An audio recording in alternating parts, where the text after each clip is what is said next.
அஸ்ஸலாமு அலைக்கும். எல்லாருக்கும் தெரியும், இன்னைக்கு நடந்த ஒரு துயரமான சம்பவம் எல்லாருக்கும் தெரியும். எல்லாரும் பார்த்துருப்பீங்க. நினைச்சுன்னா, இது ஒரு காட்டுமிராண்டித்தனமான ஒரு செயலைத்தான் எங்களை இந்திய மீனவர்கள் செய்திருக்கிறார்கள். நான் எல்லாரையும் சொல்லல, இந்த இந்த சம்பவத்தில் சம்பந்தப்பட்ட நபர்களை தான் நான் சொல்கிறேன். ஒரு மனிதன், அவன் தமிழ் பேசுகிறான், தமிழால் கதைக்கிறான், யாழ்ப்பாணத்து கொடியன், தொப்புக்கொடி உறவுன்னு சொல்றீர்கள், தொப்புக்கொடி உறவுன்னு சொல்லி வலுவுறுத்துறோம், எல்லாம் செய்கிறோம். பேச்சுக்கு மட்டும் தொப்புக்கொடி உறவுன்னு சொல்லி வேலை இல்லை, உள்ளத்திலிருந்து வரணும். உள்ளத்திலிருந்து வந்தால் தான் எல்லாம் சரி. நான் இப்படி ஒரு மனிதாபிமானமற்ற செயல். உங்களுக்கு இந்த அதிகாரத்தை யார் தந்தது? யார் தந்தது உங்களுக்கு இந்த அதிகாரத்தை? சரி, அவன் அத்துமீறி வந்து உங்கள்ட்ட மீன் பிடிச்சிட்டான், உங்களோட கடற்பரப்பை வந்து மீன் பிடிச்சிட்டான், சட்டம் எதுக்கு இருக்கு? அதை பிடிச்சாரிக்க ஒருத்தன் தப்பிச்சு போயிட்டான்ற அடுத்தவரை பிடிச்சிருக்கியா, அடி நடிச்சு அவரை பார்க்கக்குள்ளேயே சரி கவலையா இருக்குது. வேற மொழியால பேசவும் இல்லை, நீங்க கதைக்கிறதே தமிழால அவன் கதைக்கிறான், வேற மொழியால கதைச்சிருக்கிறானா அதுவும் இல்லை. சரி, வேற மொழியோ இல்லையோ அதை விடுங்களே, எந்த நாளும் ஒரு மனிதாபிமானம் ஒன்று இல்லையா? காட்டு மிராண்டி நீங்க எல்லாரும் காட்டு மிராண்டிகளுக்கு கூட இப்படி செய்ய மாட்டாங்க. ஒருத்தன் தனியாக கிடைச்சிட்டா போதும், நீங்க எத்தனை பேர் அப்படியே வந்து கரைக்கு ஒதுங்கியும் உங்களோட வன்ம புத்தியில காட்டுறீங்க எல்லாரும் சேர்ந்து. இதுதான் ஐயா வேற்றுமைன்றது. ஒரு மனித நேயத்தோட நடக்க தெரியாத ஒரு சில உறவுகளால தான் இன்றைக்கு இந்த சமுதாயமும் இந்த நாடும் இன்னும் பின்தங்கி போறதுக்கு காரணம். நான் இந்த ஸ்ரீலங்கா நாட்டை மட்டும் சொல்லல, இந்தியா நாட்டை சேர்த்து தான் சொல்றேன்.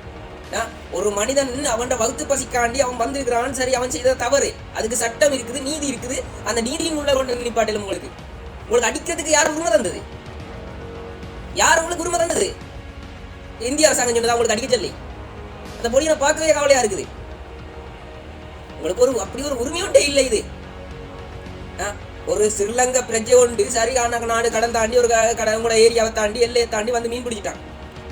மீன் பிடிச்சேன்னு சொல்லி அவனை போட்டு அடிக்கிறது எந்த வகையில ஏற்றுக்கொள்ளக்கூடிய விஷயம்? எந்த வகையில ஏற்றுக்கொள்ளக்கூடிய விஷயம் இது? ஒரு மனிதாபிமானமற்ற செயல்னு சொல்லி கூட உள் மனசுக்கு தோணும் இல்லையா? நீங்க அடிக்கிறது கூட உறவுகளை அடிக்கிறீங்கன்னு சொல்லி விளங்க இல்லையா? உங்களோட குடும்பத்தை அடிக்கிறீங்கன்னு சொல்லி உங்களுக்கு புரியலையா? இதுக்கு பேரு என்னன்னு சொல்றது தெரியல. என்ன சொல்லுவீங்க கேட்டா? எங்கள் தொப்புக்கொடி உறவு, தொப்புக்கொடி உறவுன்றீங்க. தொப்புள் கொடி உறவுன்னு சொன்னாலும் அப்படியா ஒரு இலங்கை மக்களுக்கு இப்படி ஒரு பிரச்சனை நடந்தது, சரி ஒத்துக்கொள்றோம், அது இப்படி நடந்திருக்குது, சட்டத்தின் மீறி நடந்திருக்காரு சொன்னா நீங்க என்ன செய்யணும்? அது இந்திய காவல்படைகள்கிட்ட சரி, இந்திய அரசியல் பொறுப்பதிகாரிகள்கிட்ட சரி, அரசு அதிகாரிகள்கிட்ட சரி ஒப்படைக்க வேண்டியது உங்களோட கடமையான்னு சொல்லி விடலாம். உங்களுக்கு அடிக்கிறதுக்கு யாரையா உரிமை தந்தது? அடிக்கிறதுக்கு யாரும் உரிமை தந்தது? முற்றிலும் ஒரு மனிதாபிமானமற்ற செயலைத்தான் செஞ்சிருக்கீங்க நீங்க எல்லாரும். நான் எல்லாரும் சொல்லல, இந்த மீனவனை பிடிச்சு கொண்டு போய் அங்க கரைக்கு வந்துக்குள்ளே இந்த அடிண்டா நடு கடலை வச்சு எந்த அடியா இருந்திருக்கு நீங்க யோசிச்சு பாருங்களேன். அவன் பௌத்து பசிக்காண்டி கடலை எல்லையை தாண்டி வந்து அவன் மீன் பிடிச்சிருக்கான். அதுக்கு நீங்க அவனுக்கு அப்படி செய்திருக்கப்படாதே. காலை கட்டி இதுண்டி காலை கட்டி போட்டு அவனுக்கு அடிக்கிறீர்கள் போட்டு. இது புரியல என்ன சொன்னா, இது முற்று முழுதாக சொல்ல போனா இருக்கியா, இது வன்மையா கண்டிக்கத்தக்க ஒரு செயல், மனிதாபிமானம் மற்ற ஒரு செயல், ஒரு மனிதாபிமானம் இல்லாத காட்டு மிராண்டித்தனமான செயல்தான் இது. இன்னொருக்கா இப்படி ஒரு நடக்காம இருக்கணும் சொன்னா என்ன? இப்படியான மக்களுக்கு இந்திய அரசாங்கம் சட்டப்படி ஒரு நடவடிக்கை எடுத்தே ஆகணும். என்ன சொன்னா, அடிக்கிறதுக்கு உரிமை இல்லை இவங்களுக்கு. அரசாங்கத்திட்ட கையில ஒப்படைச்சிருந்தா அது வரவேற்கத்தக்கது. இவங்க வந்து அடிக்கிறதுக்கு உரிமை ஒன்று இல்லை.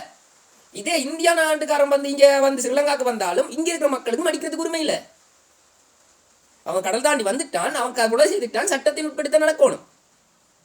இது இந்திய அரசாங்கமும் இதுக்கான சரியா ஒரு முடிவு எடுத்து அந்த அடிச்ச நபர்களை சரியான தண்டனைகள் கொண்டு வர வேண்டியது இந்திய அரசாங்கத்தின் கடமையா இருக்கு. இதை பற்றி நானும் பார்க்கிறேன். வெள்ளநிலை இந்த ஒரு நியூஸ் வந்து இந்திய அரசாங்கம் நடவடிக்கை எடுத்தேன்னு ஒரு நியூஸ் வரும் பார்த்தேன், வரல. இலங்கை அரசாங்கத்திட்ட ஒரு தகவல் வரும் பார்த்தேன், வரல. இதுக்கான அந்த பொடியனுக்கு என்ன நடந்தது, அந்த பொடியன் என்ன செய்கிற ஒரு கதையும் இல்லை. காட்டு மிராண்டியும் விட மோசமாக நடக்கிறீங்களா? மனிதாபிமானத்தை முதல்ல. மனிதன் பிறந்த பின் தான் மதம் உருவாக்கப்பட்டது, மதமும் கலாச்சாரமும் உருவாக்கப்பட்டது. முதல்ல மனிதநேயமா யோசிங்க ஐயா. இது மனிதநேயமற்ற செயல், காட்டு மிராண்டித்தனமான செயல்.